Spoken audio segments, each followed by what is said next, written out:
देवसुतं देवं कंसचाणूरमर्दनं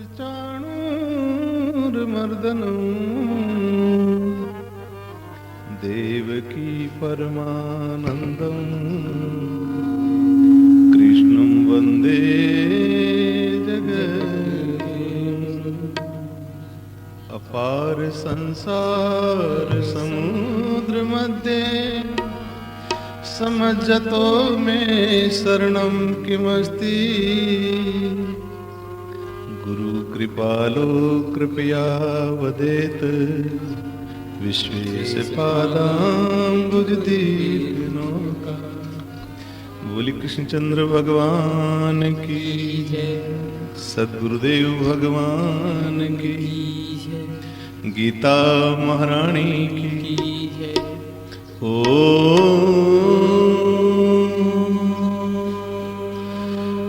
नमः पार्वती पते हर हर महादेव।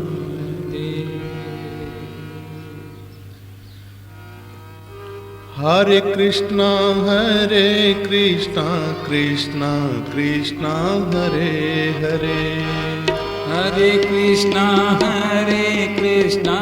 कृष्णा कृष्णा हरे हरे, हरे राम राम राम हरे हरे, हरे राम राम राम हरे हरे, हरे कृष्णा कृष्णा कृष्णा हरे हरे, हरे कृष्णा कृष्णा हरे हरे, हरे राम राम राम हरे हरे, हरे राम राम राम हरे हरे, हरे कृष्णा कृष्णा कृष्णा हरे हरे, हरे कृष्णा कृष्णा हरे हरे, हरे राम राम राम हरे हरे, हरे राम राम राम हरे हरे, हरे कृष्णा कृष्णा कृष्णा हरे हरे, हरे कृष्णा कृष्णा हरे हरे, राम हरे राम राम हरे हरे, हरे राम राम हरे हरे, हरे कृष्णा कृष्णा कृष्णा हरे हरे, हरे कृष्णा कृष्णा हरे हरे, हरे राम राम हरे हरे, हरे राम हरे हरे, हरे कृष्णा कृष्णा कृष्णा हरे हरे, हरे कृष्णा कृष्णा हरे हरे, हरे कृष्णा कृष्णा हरे हरे, हरे राम राम हरे हरे। बोलिए हरे राम राम हरे हरे, हरे कृष्णा कृष्णा हरे हरे, हरे राम कृष्णा कृष्णा हरे हरे, हरे राम राम हरे हरे, हरे राम राम हरे हरे, हरे कृष्णा कृष्णा हरे हरे, हरे कृष्णा कृष्णा हरे हरे, हरे राम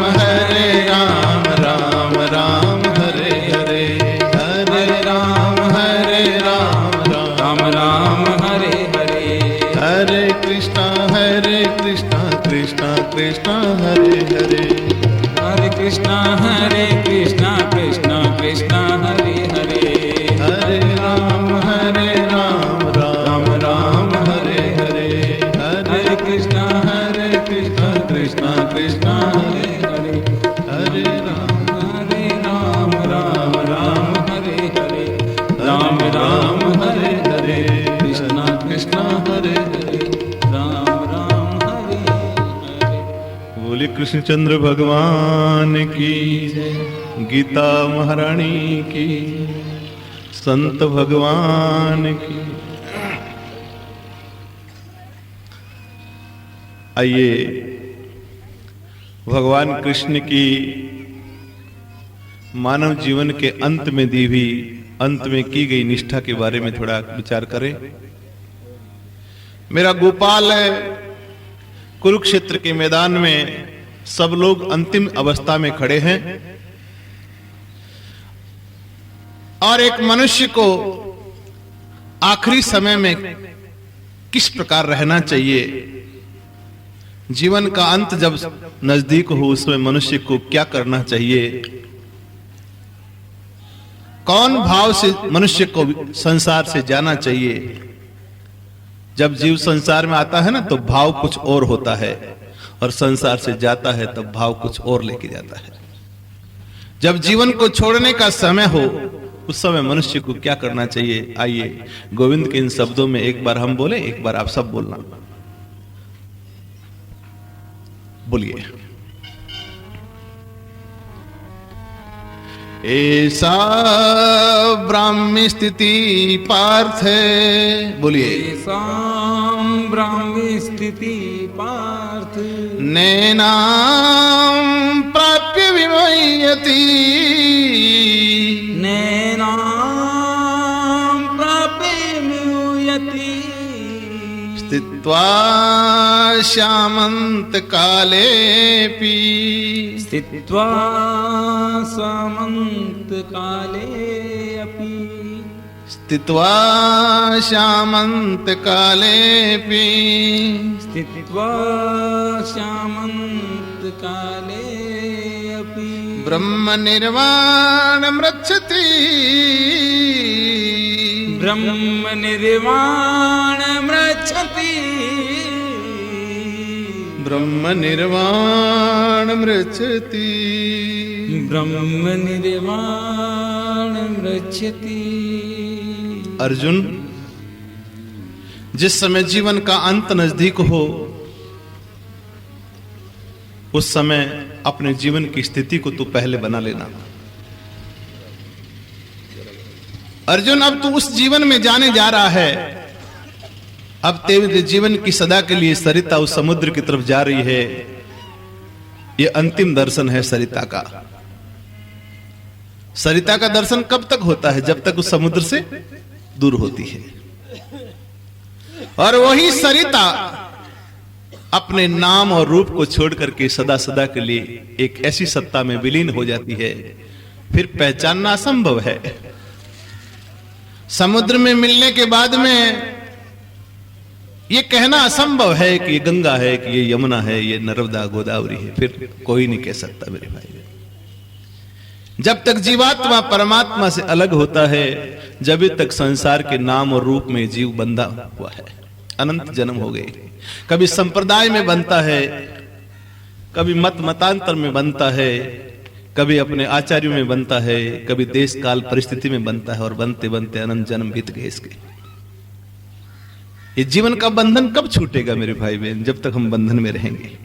देखो, सोने की हथकड़ी है तो भी हथकड़ी है, और लोहे की है तो भी हथकड़ी है। यहां संसार में तमोगुण भी बांधता है और सत्व गुण भी बांधता है। दोनों बंधन है जीवन के। तमोगुण संसार की धरा पर बांधता है और सत्वगुण अध्यात्म की धरा पर बांधता है। दोनों बनते हैं।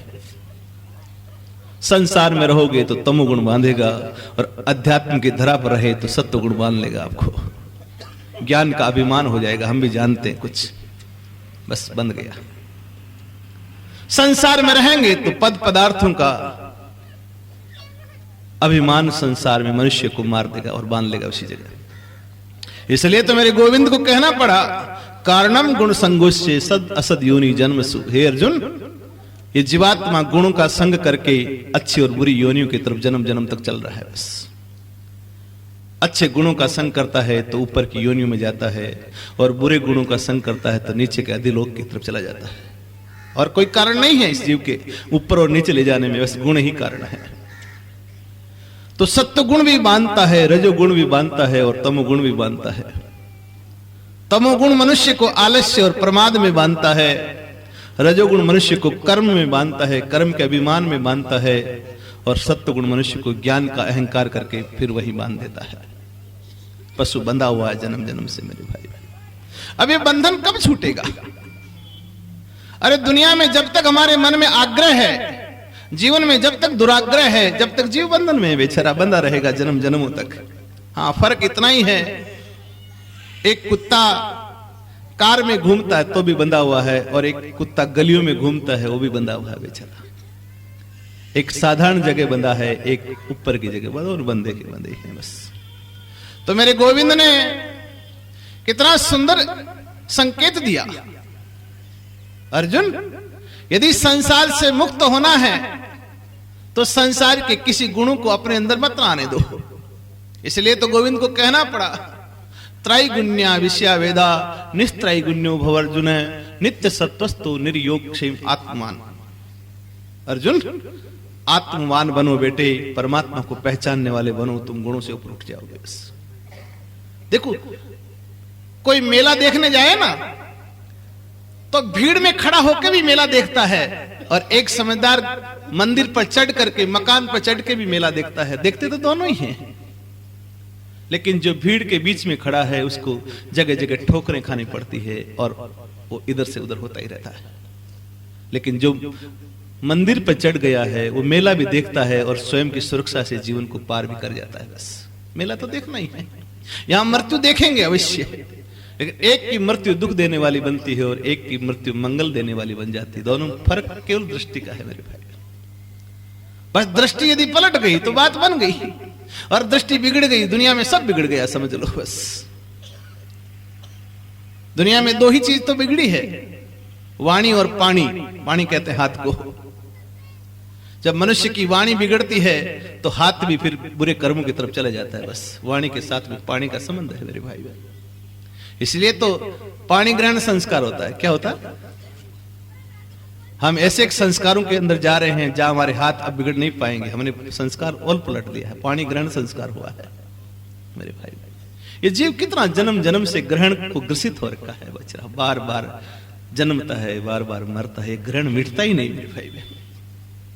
इसलिए तो संसार में ऋषि मुनि ने 3 ग्रहण की बताई, चंद्र ग्रहण, सूर्य ग्रहण और पानी ग्रहण। ये भी एक ग्रहण है। पानी ग्रहण का मतलब यदि ढंग से सोच समझ कर विवेक को सिर पर रखकर ग्रहण नहीं किया, उस हाथ को नहीं पकड़ा, तो जन्म जन्म तक मरे जाओगे तुम।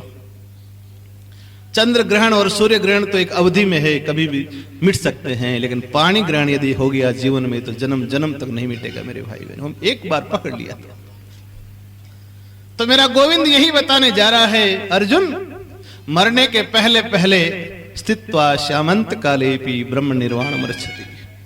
मरने के पहले अर्जुन अपने जीवन की स्थिति को उस जगह ले जाओ जहां पर मृत्यु का बाण नहीं लगता।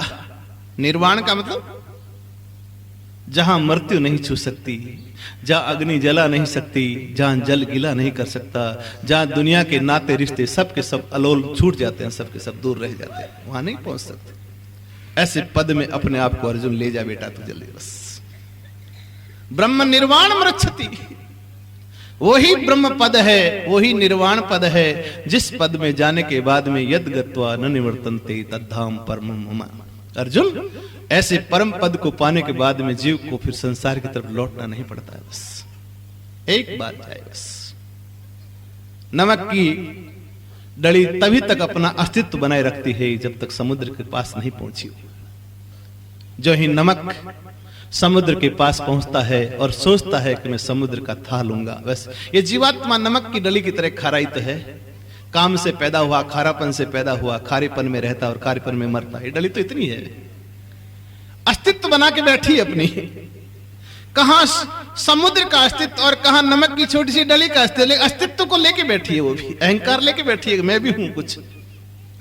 लेकिन अहंकार का विसर्जन कब होता है? जब समुद्र रूपी परमात्मा से इस जीवात्मा का संयोग होता है। बच्चों को रोको थोड़े मिनट। बस मेरे भाई बहन, जिस क्षण इस अविद्या से जन्मे हुए, वासना में पले हुए और दुख में रहते हुए जीवात्मा का जब संयोग परमात्मा रूपी समुद्र से होता है, तब सदा सदा के लिए जीवात्मा विलीन हो जाता है। बस अब न उसको जन्मना है न मरना है, सदा सदा के लिए मुक्ति की अवस्था में पहुंच जाता है जीवात्मा मेरे भाई बहन। पर यह घटना बहुत कई जन्मों के बाद में जीव में आती मेरे भाई बहन।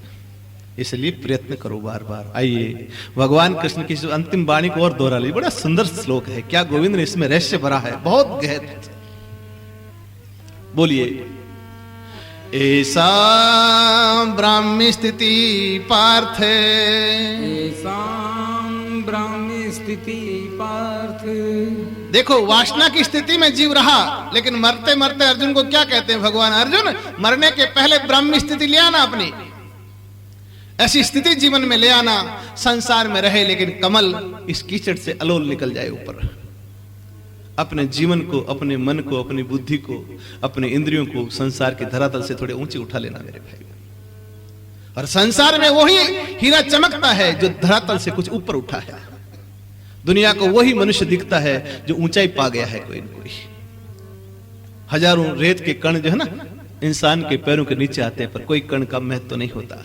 लेकिन जो कण धरती को छोड़ करके किसी आंख में चला गया, उसी क्षण कण की कीमत बनती है। ओहो, मेरे आंख में आ गया, अरे राम राम राम, कितना दर्द दे रहा है। देखिए, एक कण भी ऊपर उठा मेरे भाई।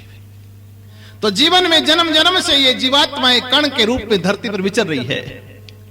कोई सदगुरु, कोई संत, कोई जीवन की साधना का कोई हवा का पवन झोंका चल जाए और ये धरती पर रहने वाला कण जब उड़ जाए तो मेरे भाई बहन बात बन जाए सदा के लिए।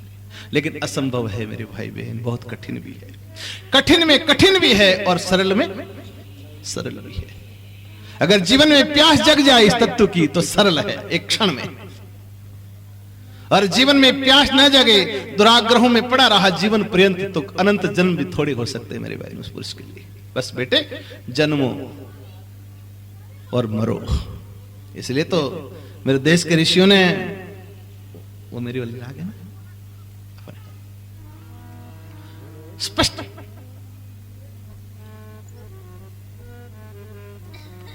अपने को सूचना दी। देश का ऋषि देखिए, ये जब मां के गर्भ से निकल करके जब वैराग्य की अवस्था को प्राप्त हुआ ऋषि, इसकी क्या आवश्यकता थी संसार की तरफ आने के लिए? स्वामी दयानंद सरस्वती जिस समय शमशान में अपने चाचा को जला रहे थे, क्या जरूरत थी उस महापुरुष को इधर फिर आने की संसार की तरफ? वो वैराग्य लेके निकले थे ना।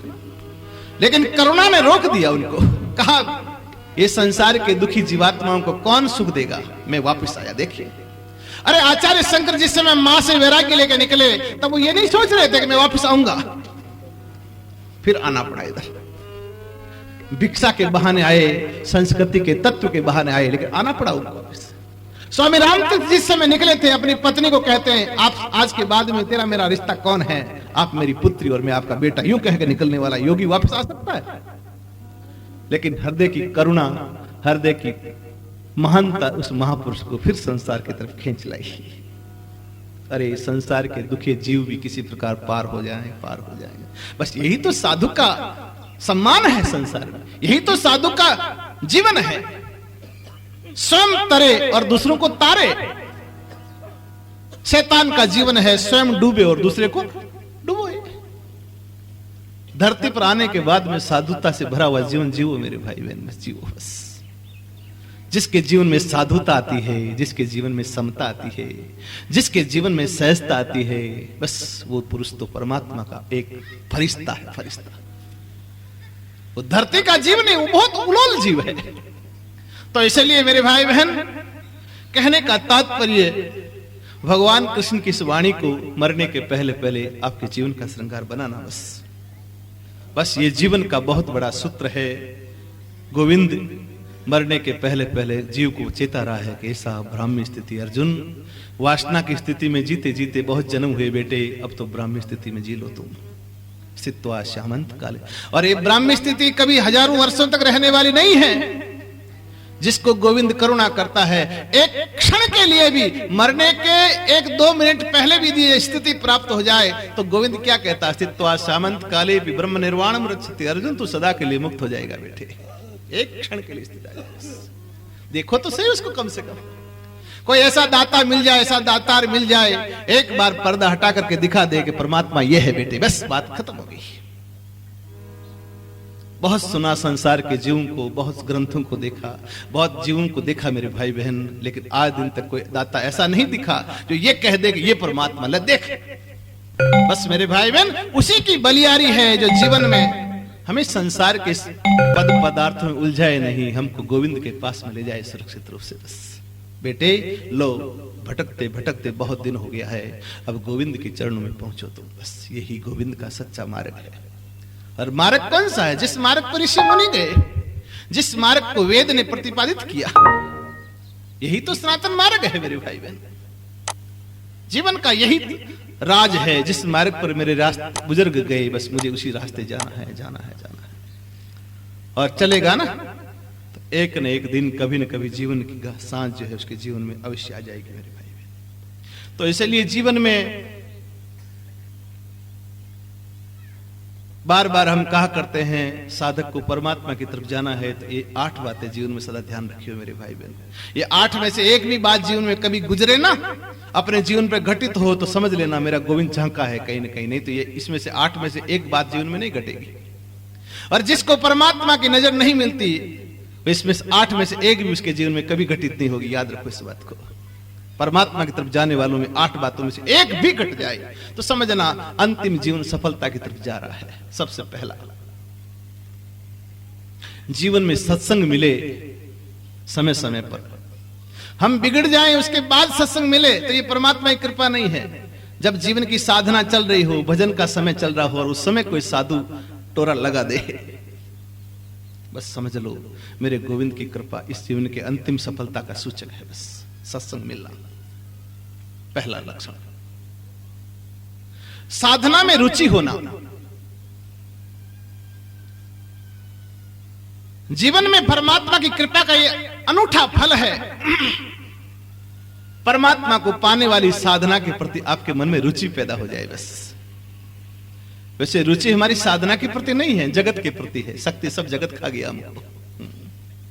जगत कितना धोखेबाज है, आपको उल्लू बना करके सारी शक्ति ले गया, सारी संपत्ति ले गया, सारा समय ले गया, सारे समझ ले गया, सबको आपको वो बना दिया ठन पाल करते फिरो तुम तो बेटे के लिए।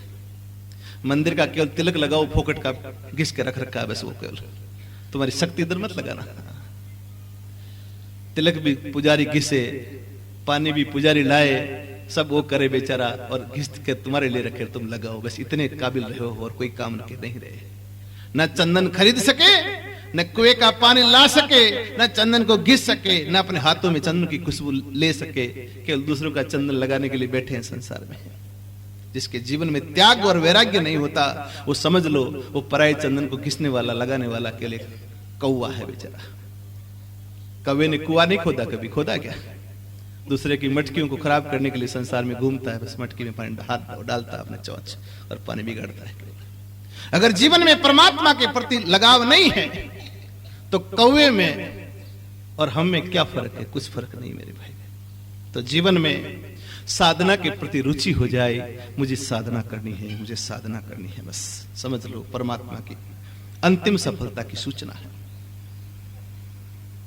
रुचि पैदा हो, लेकिन रुचि तो पैदा हुई लेकिन लगन न लगी। जब परमात्मा की लगन लग जाए जीवन में, लगन का मतलब जिसके बिना एक क्षण भी जीव नहीं रह सके। खाए तो वही, सोए तो वही, चले तो वही, कहीं जाए तो वही। चाहे दुनिया के लोग कैसा ही उत्सव मनाए, लेकिन उसका उत्सव तो कब होता है? जब गोविंद की साधना होती है। बस बाकी कोई लेना न कोई देना। लगन लग जाए जीवन में। बस हमारे जीवन में रुचि तो है लेकिन लगन नहीं लग पाई है। संसार की वासनाओं ने हमारी लगन को दबा दिया बेचारी को। चेष्टा करती उठने की, लेकिन बार बार जो है दब जाती है लगन। लगन लग जाए, समझ लो जीवन की अंतिम सफलता है। रुचि हो जाना, लगन लग जाना, और अगला सूत्र है साधना की सिद्धि मिलना। हर साल चतुर्बणिया होता है ना, वो दीपावली के ऊपर देख लेता है कंपनी घाटे में है या नुकसान में, कैसे क्या है, फायदे में है। चतुर साधक जो है ना, अपने जीवन के जो जो क्षण नजदीक आते हैं अंतिम अवस्था के, अपने आप को देख लेता है कि मेरी सिद्धि मिली नहीं मिली, नहीं मिली तो फिर प्रयत्न तेज कर लो, सिद्धि का प्रकट होना। और सिद्धि से मतलब कोई जादूगरी नहीं, सिद्धि से मतलब कोई दुनिया को मोहित करके कोई पदार्थ दे देना नहीं, ये सिद्धि नहीं है। सिद्धि सच्ची सिद्धि जीवन में, जिसके पास में बैठने से दुराचारी मनुष्य भी सद्गुणी बन जाए, बस यह है सिद्धि। अरे आपके पास में बैठने वाला आदमी तुरंत जो है आपके संस्कारों को सुमृत ले आए है। भजन करने वाले पुरुष के पास में कभी दुराचारी बैठेगा ना, तो दुराचारी भी कभी कभी ज्ञान की बातें कहने लगेगा उसके भजन के प्रताप से। ये सिद्धि। हमारे पास में बैठने के बाद में, हमारा संग करने के बाद में दुनिया की बहन बेटियों की तरफ छोटी नजर नहीं रख सकेगा, दुनिया के लोगों को धन को देख करके ललचेगा नहीं मन। यह है सिद्धि। हमारा जैसा जीवन होगा हम उसको वैसा ही बना के छोड़ेंगे, बस यह है सिद्धि जीवन की। अगर किसी माता में सिद्धि आई है तो माता का पवित्रता, माता का निर्दोषी जीवन, माता का संयमी जीवन, माता का मर्यादा से पूर्ण जीवन, माता का लज्जा से युक्त जीवन अन्य माताओं में आ जाएगा। और स्वयं के जीवन में ये चीजें नहीं है तो दूसरे में क्या खाक दे लेगी। स्वयं पहले भरो फिर दुनिया को भरो, मेरे भराओ। जब तक स्वयं खाली रहेगा दुनिया पर असर नहीं पड़ेगा। और याद रखो मेरे भाई बहन, दुनिया में कभी ये कहने से प्रचार नहीं होता, न कोई सुधरता है। ये तो एक फॉर्मेलिटी है, ठीक कर लो, सुन लो 2 मिनट के लिए, ठीक है, जब समय मिल गया तो बैठ जाओ, इससे कुछ होने वाला नहीं है। ये प्रवचन से दुनिया सुधरती ना, बड़े बड़े आयोजनों से संसार सुधरती, तो संसार कभी का सुधर जाना चाहिए था मेरे भाई बहन। उस समय तो एक शंकराचार्य थे, उस समय बहुत कम ऋषि थे। आज हिंदुस्तान में भीड़ लगी हुई है, देखो कुंभ में जाके देखो आप। लेकिन ये सब बहिर्मुखता बढ़ने का नतीजा है कि संसार के लोग सुधर नहीं पाए। इसलिए मेरे भाई बहन, दुनिया को सुधारने का ठेका भी नहीं मत लो, स्वयं सुधरने की चेष्टा करो। बस मुझे स्वयं को सुधरना है। बस मुझे एक बार एक आदमी पूछ रहा था कि आप फिर प्रवचन क्यों करते हो दुनिया को। मैंने कहा प्रवचन दुनिया को सुधारने के लिए नहीं है, कहीं हम ना बिगड़ जाएं इसलिए करते हैं हम तो केवल, इसलिए हम ना बिगड़ जाएं। हम तो अपना विनोद करते हैं। आप लोगों को लाभ दिखता है, प्रवचन दिखता है कि जो दिखे सो दिखे, हमें उससे क्या लेना देना, हम न बिगड़ जाए, बस हमारी मनोवर्ती संसार तक दूर तक न चली जाए। इस चिंतन के माध्यम से, चर्चा के माध्यम से हमारी मनोवर्ती परमात्मा के घेरे में आसपास ही घूमते रहे तो अच्छा है, बस इसलिए करते हैं, और कोई लेना देना हमें। तो मेरे भाई बहन, कहने का मतलब है जीवन की अंतिम सफलता का एक सूत्र यह भी है कि जीवन में सिद्धि मिले। जीवन की अंतिम सफलता का एक सूत्र यह भी है, जीवन में अच्छे सदगुरु की प्राप्ति हो। अच्छा सदगुरु कौन है? जिसकी वाणी से आपके जीवन की क्रांति हो जाए, आपके मनोविचारों में बदलाव आ जाए, आपके पूर्व के घिसे पिटे जीवन से एक नया जीवन बन जाए। समझ लो सदगुरु की प्राप्ति जीवन में हो गई है हमें। बस कभी न कभी जीवन में ये जीव महानता की तरफ जाएगा। अच्छे सदगुरु की प्राप्ति होना ये जीवन की अंतिम, जीवन की सफलता का क्षण है। समय समय पर संत का समागम मिलना ये जीवन की आखिरी सफलता का समय है, चिन्ह है। हम न चाहते हुए भी हमें कभी कभी संत मिलते रहे, कभी न कभी आहा संत मिले, संत मिले बस। और संत जब मिल जाते हैं ना, तो देखो संत, परमात्मा सत्य है और परमात्मा से भी एक अंशवार ऊपर लगने पर क्या बनता है? इसका मतलब है परमात्मा तो है मंदिर, लेकिन संत जो है उस मंदिर पर रखने वाला गुंबज है, वो छत्र है। और छत्र के बिना मंदिर की क्या कीमत है?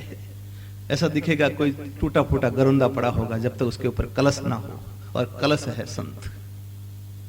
जब जीवन में कोई साधु का समागम हो जाए, कोई सत्य गुणी जीवन में मिल जाए, तो समझना मेरे गोविंद ने आज कृपा कर दी। नहीं तो मुझे मिलने का क्या कारण है इनका? आज कैसे मिलना हो गया इनका? साधु मिल गए। मैं बार बार कहा करता हूं ना, मीरा ने मेवाड़ छोड़ा तब लोग कितने कहने लगे थे, मीरा मेवाड़ क्यों छोड़ रही हो तुम?